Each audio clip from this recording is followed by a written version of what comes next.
বন্যা দুর্গত এলাকায় অগণিত মানুষ ত্রাণ দেয় হু হু করে বাড়ছে মোটা চালের দাম।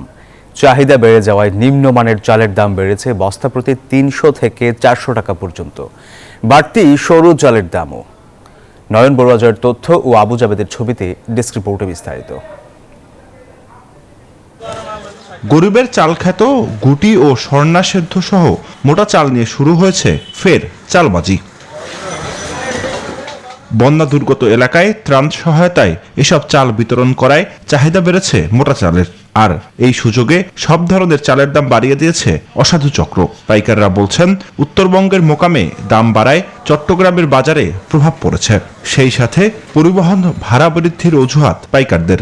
স্বর্ণ হচ্ছে 2350 থেকে 2400 টাকা চলছিল, এখন চলতেছে 2600 থেকে 2650 টাকা।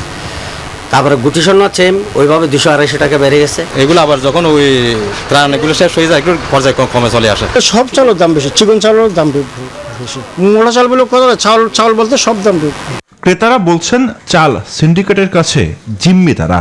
আমরা সাধারণ মানুষ ভোক্তারা খুব কষ্টের মধ্যে আছে। আগে তো কম ছিল, এখন বন্যার পরে আরো অনেক বাড়ি গেছে। এদিকে চট্টগ্রামের খাতুনগঞ্জে বেড়েছে পেঁয়াজের সরবরাহ। দেশীয় পেঁয়াজের পাশাপাশি বাজার দখল করেছে ভারত, মিশর সহ চীন থেকে আমদানি করা পেঁয়াজ। তবুও পাইকারিতে 107 টাকা কেজিতে বিক্রি হচ্ছে দেশি ও ভারতের পেঁয়াজ। এ নিয়েও যুক্তির শেষ নেই ব্যবসায়ীদের।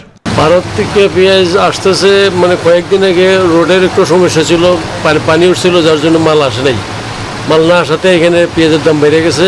দেশীয় আছে মোটামুটি, তত বেশি না, ওখানে মোকামে বাড়ছে বিদে এখানে দামটা একটু বেশি। গোলযোগের আগে 60-70 টাকা,